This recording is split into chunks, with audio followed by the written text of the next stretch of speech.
Hello and thank you for coming. I'm John Cavallaro and I love being outside. Because of this, I wanted to focus on some type of outdoor gear for my capstone. The ocean is huge. We've only explored 5% of it. I believe we could discover so much more if we could breathe underwater. So I started researching how to create artificial lungs. Turns out the technology isn't there yet. I also didn't have years of time or thousands of dollars for a budget, so that was a wrench in my plans. I still wanted to do with the outdoors, so I decided to tackle a personal problem I discovered. My hammock is heavy. As a designer, I thought, I can fix this, so I wanted to redesign the hammock. Again, a wrench was thrown into my process because a lighter hammock was already out there on the market if you were willing to pay a little more. So I changed my attention from gear to a space for gear to be sold, introducing Hang Loose Outfitters, an immersive retail experience. Today I'll be discussing my design brief, my inspiration, my planning phase, my modeling process and branding, and lastly we'll take a tour of the store. But I would like to start my presentation by stating a fact. Retail is boring. Big box retail, like Walmart, Target, JCPenney's, and Macy's, they all look the same. Rows and rows of shelves and racks displaying the product. Even outdoor retailers like Dick's and REI, although themed to the outdoors, are still just rows of product. Many retail stores, especially anchor stores and malls, are closing. Sears has already gone out of business and JCPenney is soon to follow. However, malls haven't died yet. Why? Experiences. Let's look at the local Tuttle's Mall, where one of their anchor store locations has been replaced by Scene 75, an arcade with go-karting, laser tag, and even an indoor roller coaster. People crave experiences, which is why Disney parks are so crowded. You get many calls calling you about going to a resort, and why Disney just started their immersive role-playing Star Wars cruise, starting at $5,000 for just a 2-night excursion. Disney is so successful because they pay so much attention to detail, and Galaxy's Edge is a great example of this, where even the lightsaber cases are themed to fit the Star Wars universe so as not to break the immersive experience. People want to have experience, but how does this tie to retail? It makes people want to shop and buy, which led me to my design brief. How might I create an immersive retail experience using hammocks as a case study? Now we'll look at some of my inspiration for this project, which is Bass Pro Shops and IKEA. Bass Pro converted an old basketball stadium in Memphis into a tourist attraction of a store. This 535,000 square foot pyramid offers more than just guns and fishing gear. There are 10 aquariums, a bowling alley, a rooftop bar, a lake to test boat motors, homemade fudge, and a 103-room lodge, all within the store. IKEA is another great example of experiences in retail. They display much of their product in rooms that guests can interact with to get a feel for cabinets, faucets, and more. I know I've gone to IKEA just to walk around with no intent to buy something, which they plan in their business model. IKEA also attracts guests with their famous Swedish meatballs and cafe. These are just 2 stores that highly inspired my project. Along with that, I did some field research traveling around to different outdoor outfitters such as Cabela's. Here's the inside of one that I visited on my way back to Maryland for spring break. There's this large mountain with all different species of taxidermy right inside the store. There's a whole other room devoted to white-tailed deer as well. This multi-level store also included 2 fish ponds and even an indoor shooting gallery.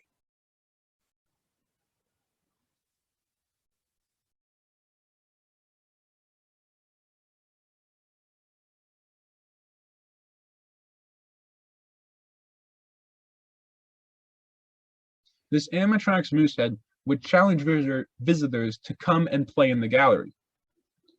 But why did I choose hammocks?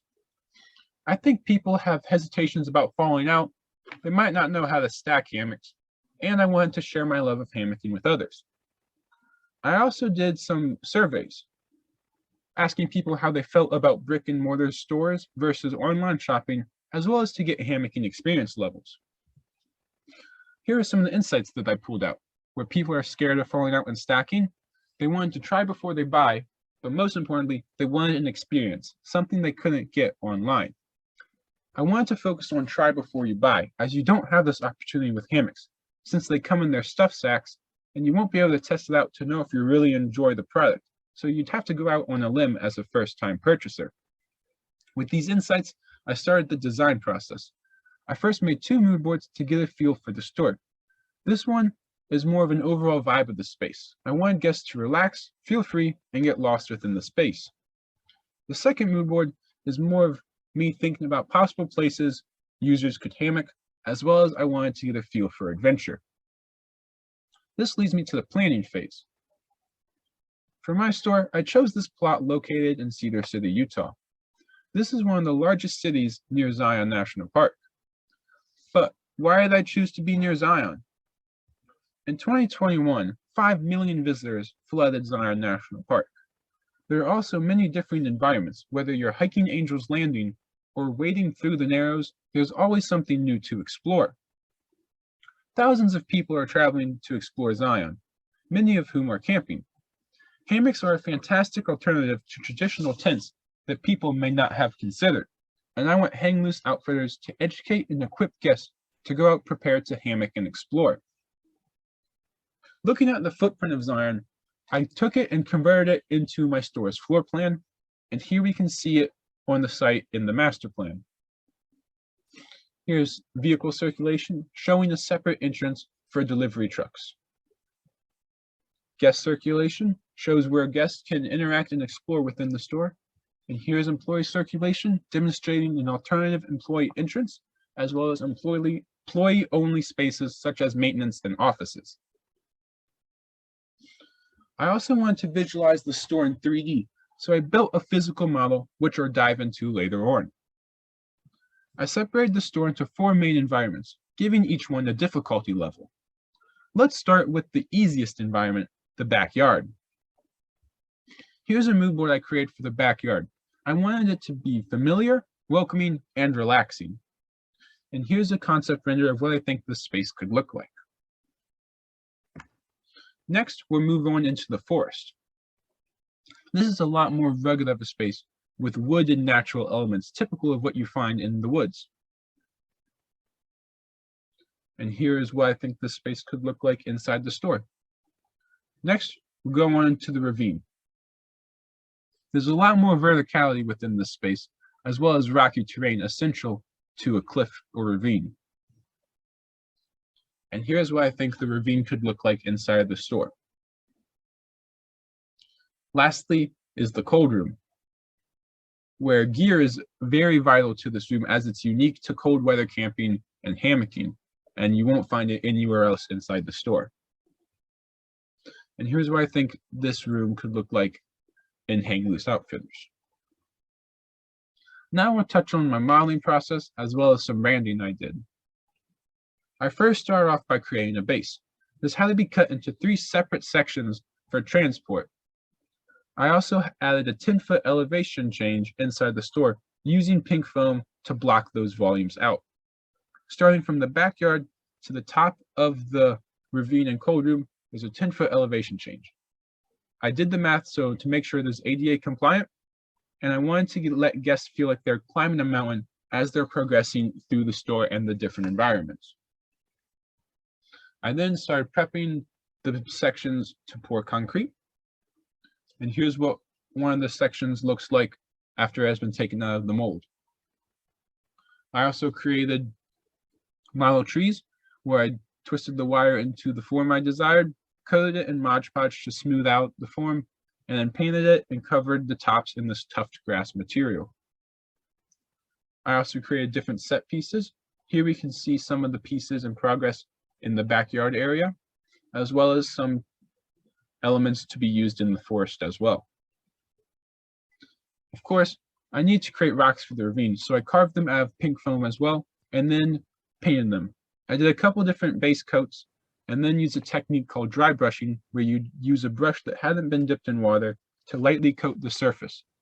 This will give a weathered effect, as only the raised areas of the model will receive the paint.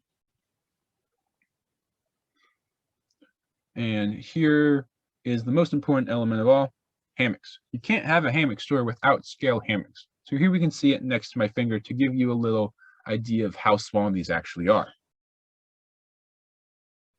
Here's some branding and signage I did for the store to be used on signage, as well as employee uniforms and merchandise. Now, to restate, how did I create an immersive retail experience using hammocks as a case study?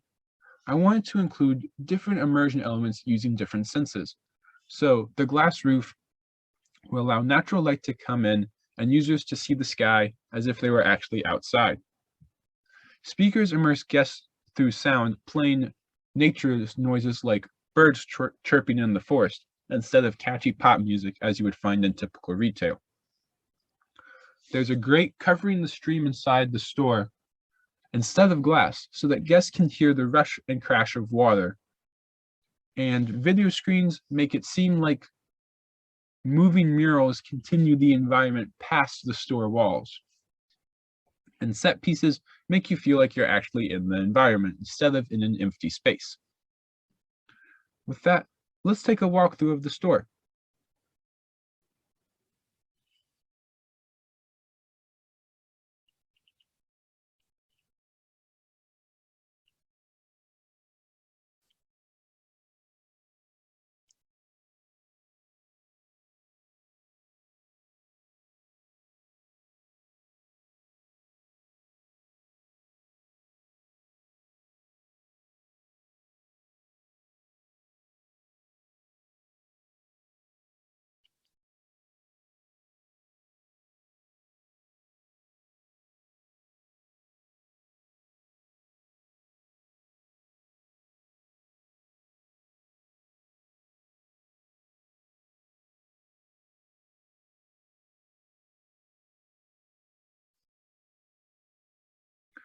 We're going to start our tour in the Nature Center, where guests will be educated about local flora and fauna, as well as interactive exhibits for young ones to experience nature, such as the Living Stream, a contained flowing water exhibit that houses small fauna such as fish and turtles.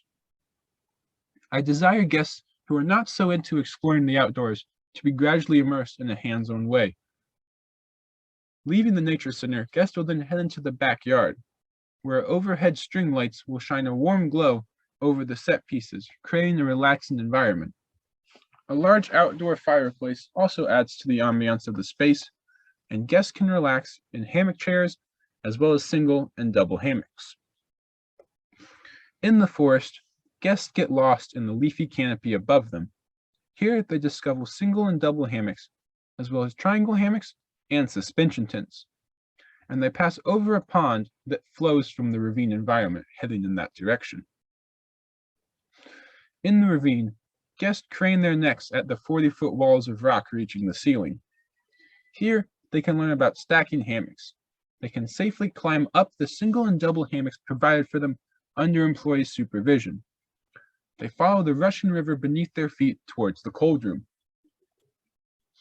In the cold room, guests bundle up in underquilts and overquilts as the temperature of the space is controlled to be around 30 to 40 degrees Fahrenheit to give guests a feel for the experience of cold weather camping and hammocking overnight.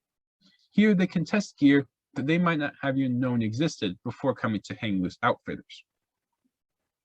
After the chilling experience in the cold room, guests can head through the subway tunnel towards the Greenhouse Cafe. Here they can order a hot or cool beverage, have a snack, and relax in the hammock, kicking back underneath the green canopy above them. Now, that we have toured the store, did I actually create an immersive experience inside of retail? And I believe I did. I used immersion elements using sensor your 5 senses to have guests feel like they're actually in the space. Progressing from different areas let guests experience different types of hammocks in different environments, allowing them to try before they buy. And the Nature Center educates guests on local wildlife so they can feel comfortable exploring the outdoors, which is what I want to encourage guests to do through Hang Loose Outfitters. So thank you very much, and remember to hang loose.